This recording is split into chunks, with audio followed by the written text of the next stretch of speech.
ರಾಯಚೂರು ಜಿಲ್ಲೆ ಸಿನ್ನೂರಲ್ಲಿ ನಡೆದ ಘಟನೆ ಬಗ್ಗೆ ಮಾನ್ಯ ಸಭಾಪತಿಯವರೇ ಉತ್ತರವನ್ನು ಒದಗಿಸಲಾಗಿದೆ. ಮಾನ್ಯ ಅಧ್ಯಕ್ಷರೇ, ಉತ್ತರವನ್ನು ಒದಗಿಸಿದ್ದಾರೆ. ಇದು ಘಟನೆ ನಡೆದಿದ್ದು ರಾಯಚೂರು ಜಿಲ್ಲೆಯ ಸಿಂಧನೂರು ತಾಲೂಕದಲ್ಲಿ 97 PDO ಪೋಸ್ಟ್ಗಳ ನೇಮಕಾತಿ ಸಂಬಂಧಪಟ್ಟಂತೆ KPSC ಅವರು ಕಲ್ಯಾಣ ಕರ್ನಾಟಕ ರೀಜನ್ಗೆ ಮೀಸಲಿಟ್ಟಂಥ ಈ 97 PDO ಪೋಸ್ಟ್ಗಳ ಪರೀಕ್ಷೆಯನ್ನು ನಡಿಬೇಕಾಗಿದ್ದು 17ನೇ ನವೆಂಬರ್ 2024ರಲ್ಲಿ ಇದು ನಡೆದಂಥ ಘಟನೆ. ಇತ್ತೀಚಿನ ದಿನಗಳಲ್ಲಿ ಈ ಪರೀಕ್ಷೆ ಪರೀಕ್ಷೆ ಮಾಡುವಂಥ ಒಂದು ಪದ್ಧತಿ ಏನಿದೆ ಅಂತಂದರೆ 10 ಗಂಟೆಗೆ ಆನ್ಸರ್ ಬರೆಯೋದು ಪ್ರಾರಂಭ ಆಗುತ್ತೆ. ಆದರೆ 9 ಗಂಟೆಗೆ ಬೆಲ್ ಮಾಡ್ತಾರೆ. 9 ಗಂಟೆಗೆ ಬೆಲ್ ಮಾಡಿ ಅವರು ತಮ್ಮ ಸ್ಥಾನವನ್ನು ಅಲಂಕರಿಸಬೇಕು. ಯಾಕಂದರೆ ಭಾಳಷ್ಟು ಕೊಠಡಿಗಳಿದ್ದಾವೆ. 840 ವಿದ್ಯಾರ್ಥಿಗಳಲ್ಲಿ ಬಂದು ಪರೀಕ್ಷೆ ಬರೀಬೇಕು. 840 ಸ್ಟೂಡೆಂಟ್ಸ್ ಬೇರೆ ಜಿಲ್ಲೆಯಿಂದ ಬರಬೇಕು. ಅಲ್ಲಿ ಯಾದಗಿರಿ ಜಿಲ್ಲೆಯಿಂದ ಬಂದಿದ್ದಾರೆ. ಅವರಿಗೆ 15 ನಿಮಿಷ ಮೊದಲು, ಅಂದರೆ 10 ಗಂಟೆಗಿಂತ 15 ನಿಮಿಷ ಮೊದಲು ಅವರಿಗೆ OMR ಶೀಟ್ ಕೊಡ್ತಾರೆ. ಆ OMR ಶೀಟನ್ನು ಅವರು ಮಾರ್ಕ್ ಮಾಡೋದು ಇತ್ಯಾದಿ ಎಲ್ಲ ಮಾಡಿದ ಆದಮೇಲೆ 10ಕ್ಕಿನ್ನೂ 5 ನಿಮಿಷ ಇದ್ದಾಗ ಪ್ರಶ್ನೆ ಪತ್ರಿಕೆ ಅವರಿಗೆ ಕೊಡುವಂಥ ಒಂದು ಪದ್ಧತಿ ಇದೆ. ಆ ಕೊಡೋಕ್ಕಿಂತಲೂ ಮೊದಲು they are in the sealed cover, seal ಮಾಡಿರ್ತಾರೆ. ಆದರೆ ಈ ಕೊಠಡಿಯಲ್ಲಿ 10:25 ಆದರೂ ಕೂಡ ಯಾವ ಪ್ರಶ್ನೆ ಪತ್ರಿಕೆ ಉತ್ತರ ಪತ್ರಿಕೆ ಬರಲಾರ್ದಂಥ ಕಾರಣಕ್ಕಾಗಿ ಗಲಾಟೆ ಪ್ರಾರಂಭ ಆಗುತ್ತೆ. ಗಲಾಟೆ ಯಾಕೆ ಪ್ರಾರಂಭ ಆಗುತ್ತೆ ಅಂತಂದರೆ ಅಲ್ಲಿ ಸೀಲ್ ಹೊಡೆದಿದ್ದಂಥ ಕ್ವಶನ್ ಪೇಪರ್ ತೆಗೆದುಕೊಂಡು ಬರ್ತಾರೆ. ಸೀಲ್ ಹೊಡೆದಿದೆ ಪದ್ಧತಿ ಸರ್ ನಾನು ಅಲ್ಲೇ ಬರ್ತೀನಿ. ಪದ್ಧತಿ ಏನಿದೆ, ಆ ಕ್ವಶನ್ ಪೇಪರ್ ಸೀಲ್ ಮಾಡಿದ್ದನ್ನು ತೋರಿಸ್ಬೇಕು. ಅವರು ವಿದ್ಯಾರ್ಥಿಗಳಿಗೆ CCTV ಫುಟೇಜ್ಗಳಲ್ಲಿ ತೋರಿಸ್ಬೇಕು. ಅದು ಕ್ಯಾಮ್ರಾ ರೆಕಾರ್ಡ್ ಮಾಡುತ್ತೆ. 2 ವಿದ್ಯಾರ್ಥಿಗಳಿಗೆ ಕರೆದು ಇನ್ವಿಜಿಲೇಟರ್ಸ್ ಇತ್ಯಾದಿ ಇವರೆಲ್ಲರೂ ಸೈನ್ ಮಾಡ್ತಾರೆ. ಇದು ಯಾವ ಕೆಲಸವಾಗಿಲ್ಲ. ಒಡೆದಂಥ ಸೀಲ್ಗಳನ್ನು ನೋಡಿ ಬರೀ 12 ಅಭ್ಯರ್ಥಿಗಳಿಗೆ ಅವರು ಆ ಪತ್ರಿಕೆಯನ್ನ ಕ್ವಶನ್ ಪೇಪರ್ನ ಕೊಡ್ತಾರೆ. ಒಂದು ನಿಮಿಷ ಏನ್ ಮಾಡ್ಬೇಕು ಹೇಳಿ. ಅಲ್ಲ, ಅದಕ್ಕೆ ಈಗ ಉತ್ತರ ಏನು ಕೊಟ್ಟಿದ್ದಾರೆ ಸರ್, ನೀವು ನೋಡಿದ್ರೆ ಅಂಥದ್ದು ಏನೂ ನಡೆದಿಲ್ಲ ಅಂತ ಕೊಡ್ತಾರೆ. ಇದು ಎಲ್ಲಿ ನ್ಯಾಯ ಸರ್? 4 ವರ್ಷ ಓದಿ ದಯವಿಟ್ಟು ಆ ವಿದ್ಯಾರ್ಥಿಗಳ ನೆರವಿಗೆ ತಾವು ಬರಬೇಕು. ತಪ್ಪಾದಂತ ಉತ್ತರ ನಿಮ್ಮ ಬಾಯಿಂದ ಹೇಳಿಸ್ತಾ ಇದ್ದಾರೆ. ಸುಳ್ಳು ಉತ್ತರ ಇದು. ಅದಕ್ಕೆ ಮಾನ್ಯ ಅಧ್ಯಕ್ಷರೇ, ನಾನು ಪ್ರಶ್ನೆ ಇಷ್ಟೇ ಕೊಡ್ರಿ, ಆಮೇಲೆ ಬಂದು ತಹಶೀಲ್ದಾರ್ ಏನ್ ಹೇಳ್ತಾರೆ ಅಂದ್ರೆ, ನಿಮ್ಗೆ ಅರ್ಧ ಗಂಟೆ ಆಮೇಲೆ ನಿಮ್ಗೆ ಹೆಚ್ಚಿನ ಸಮಯ ಕೊಡ್ತೀವಿ, ನೀವು ದಯವಿಟ್ಟು ಗಲಾಟೆ ಮಾಡ್ಬೇಡ್ರಿ ಅಂತ ಹೇಳ್ತಾರೆ. ಸರ್, ಗಲಾಟೆ ಯಾಕಾಯ್ತು? ಆಯ್ತು ರೀ, ನೀವು ಸರಿಯಾದ ಸಮಯದಲ್ಲಿ ಪತ್ರಿಕೆ ಆನ್ಸರ್ ಸ್ಕ್ರಿಪ್ಟ್ ಅಥವಾ ಕ್ವಶನ್ ಪೇಪರ್ ಕೊಟ್ಟಿದ್ರೆ ಯಾಕೆ ಗಲಾಟೆ ಮಾಡ್ತಾರೆ ಸರ್? 3-4 ವರ್ಷ ಕಾಯ್ದು ಪರೀಕ್ಷೆ ಬರೀತಿದ್ದಾರೆ. ನೋಡಿ, ಉತ್ತರ ಹೇಳಿ ಅವ್ರು ಕೇಳಕ್ಕೆ ಮತ್ತೆ ಕೊಡ್ತೀನಿ ನಾನು ನಿಮಗೆ. ಆಗಿದೆ, ಮುಖ್ಯಮಂತ್ರಿ ಕೊಡ್ಲಿ, ಉತ್ತರ ಕೊಡ್ಲಿ, ಆಮೇಲೆ ಪ್ರಶ್ನೆಗಳು ಕೇಳ್ತೇನೆ. ಮಾನ್ಯ ಸಭಾಪತಿಯವರೇ, ಇದು ಲೋಕಸೇವಾ ಆಯೋಗದವರು ನಡೆಸ್ತಕ್ಕಂಥ ಪರೀಕ್ಷೆ, ಕರ್ನಾಟಕ ಸರ್ಕಾರ ನಡೆಸ್ತಕ್ಕಂಥ ಪರೀಕ್ಷೆ ಅಲ್ಲ. ಲೋಕಸೇವಾ ಆಯೋಗದವರು ನಡೆಸ್ತಕ್ಕಂಥ ಪರೀಕ್ಷೆ ಸಿಂಧನೂರಿನಲ್ಲಿ ನಡೆದಿರ್ತದೆ.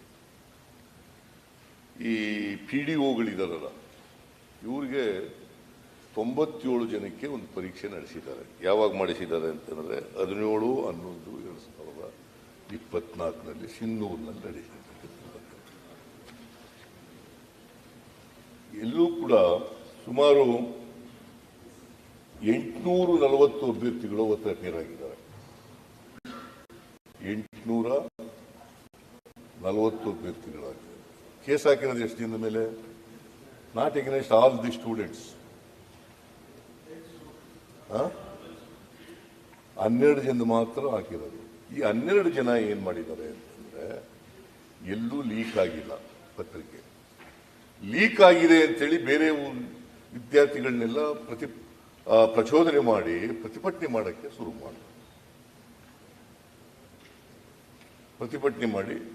ಮಾಡಿದ್ರು. ಆಮೇಲೆ ಅದಕ್ಕೆ ಪ್ರತಿಭಟನೆ ಮಾಡೋದ್ರಿಂದ ಆಲ್ ಟಿಕೆಟ್ನಲ್ಲೇ ಬರೆದಿರ್ತಾರೆ, ಇವರು ಪ್ರಚೋದನೆ ಮಾಡಿದ್ರೆ ಅಥವಾ ಬೇರೆ ಕ್ರಿಮಿನಲ್ ಆಕ್ಟಿವಿಟೀಸ್ ಮಾಡಿದ್ರೆ ಇನ್ನೇನಾದ್ರು ಮಾಡಿದ್ರೆ ಅವ್ರ ಮೇಲೆ ಕ್ರಮ ತಗೋಬಹುದು ಅಂತ ಬರೆದಿರ್ತಾರೆ.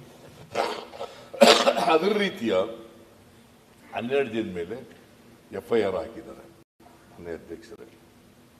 ಲೀಕ್ ಆಗಿರೋದಂತೂ ಇಲ್ಲ.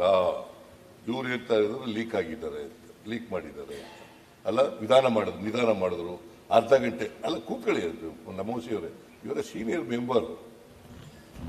ಕಷ್ಟ ಆಗಿದೆ. ಅದೇ ಕಷ್ಟ ಆಗಿದೆಯಾ? ಇಲ್ಲ, ಸೀನಿಯರ್ ಮೆಂಬರ್ ಪಾಪ ಒಳ್ಳೆಯವರು ಅವರು.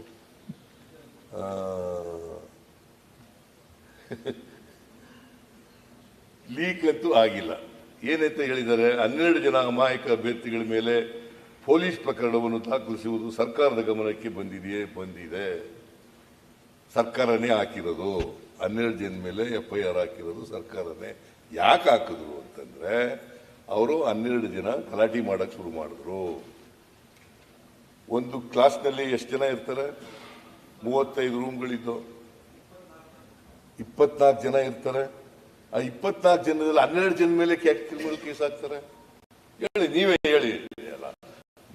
You are not a witness. You are not an eye witness. I am not an eye witness. ನನಗೆ ಅಧಿಕಾರಿಗಳು ಕೊಟ್ಟಿರ್ತಕ್ಕಂಥ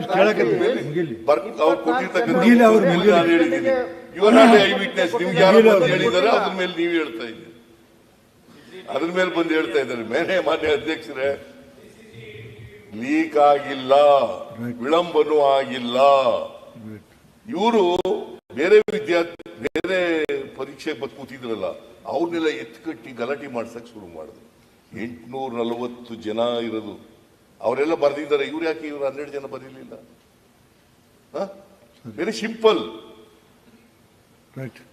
ಅದರಿಂದ ಹೌದು, ಅದಕ್ಕೆ ಏನ್ ಮಾಡಿದ್ದಾರೆ ಲೋಕಾಯುಕ್ತದವರು ಅಲ್ಲ, ಇವರು ಎಂತದ್ದು KPSC ಅವರು ಏನ್ ಮಾಡಿದ್ದಾರೆ, ಲೋಕಸೇವಾ ಆಯೋಗದವರು ಒಂದು ಉಪಸಮಿತಿ ಮಾಡಿದ್ದಾರೆ. ಆ ಉಪಸಮಿತಿಯಲ್ಲಿ 3 ಜನ ಸದಸ್ಯರಿದ್ದಾರೆ. ಅವ್ರು ವರದಿ ಬಂದ ಮೇಲೆ ಅದೇನು ತಪ್ಪು ಮಾಡಿದಾರ ಇಲ್ವಾ, ಲೀಕ್ ಆಗಿದೆಯಾ ಇಲ್ವಾ, ವಿಳಂಬ ಆಗಿದೆಯಾ ಇಲ್ವಾ ಅಂತ ಅವ್ರು ವರದಿ ಕೊಟ್ಟ ಮೇಲೆ ಕ್ರಮ ತಗೋತೀವಿ. ವಿಳಂಬ ಆಗಿದೆ ಅಂತ ಗಲಾಟೆ ಶುರುವಾಗಿದೆ. ಅವರಿಗೆ ಪ್ರಶ್ನೆ ಪತ್ರಿಕೆ ಆಗಲಿ ಉತ್ತರ ಪತ್ರಿಕೆ ಆಗಲಿ ಕೊಟ್ಟೇ ಇಲ್ಲ.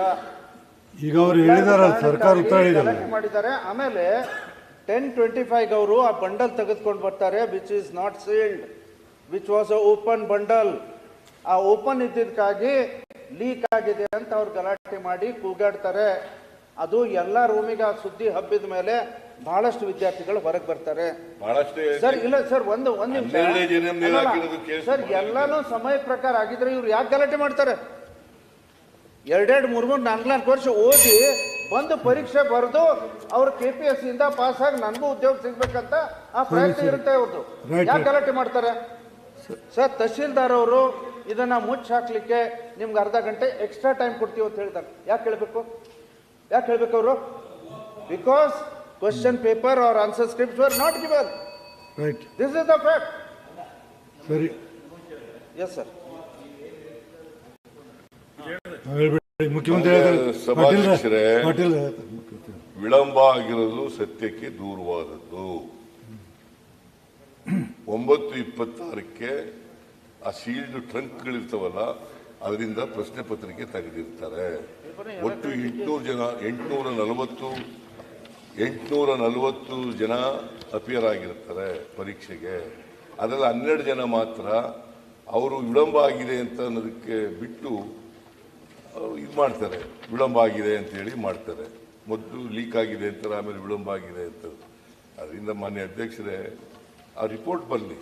ರಿಪೋರ್ಟ್ ಬಂದ ಮೇಲೆ ಕ್ರಮ ತಗೋತೀವಿ. ಯಾರು ಕೂಡ ಅವ್ರಿಗೆ ನ್ಯಾಯ ಆಗಿದ್ರೆ ಅವ್ರಿಗೆ ನ್ಯಾಯ ಕೊಡಿಸ್ತಕ್ಕಂಥ ಕೆಲಸ ಮಾಡ್ತೀವಿ, ಕ್ರಮ ತಗೋತೀವಿ. ನಾಗರಾಜ್ ನೋಡಿ, ನಾಗರಾಜ್ ಆ ಸಮಯದ ಪ್ರಕಾರ ಏನಾಗಿದೆ ಅದನ್ನ ಆಯ್ತು ವರದಿ ಬರ್ಕೊಡ್ಲಿ. ನಾಗರಾಜ್ ಕಳಿಸ್ಕೊಡಿ. ಧನ್ಯವಾದಗಳು ಮುಖ್ಯಮಂತ್ರಿಗಳೇ. ಸಭಾಪತಿಗಳೇ. ನಾಗರಾಜ್ ಅವರು. ನನ್ನ ಚುಕ್ಕೆ ಪ್ರಶ್ನೆ ಸಂಖ್ಯೆ 55/535 ರಾಜ್ಯದ ಮುಖ್ಯಮಂತ್ರಿಗಳಿಗೆ. ಮಾನ್ಯ ಮುಖ್ಯಮಂತ್ರಿಗಳು. ನಾಗರಾಜ್ ಎಂದು. ಮಾನ್ಯ ಅಧ್ಯಕ್ಷರೇ, ಉತ್ತರವನ್ನು ಒದಗಿಸಲಾಗಿದೆ.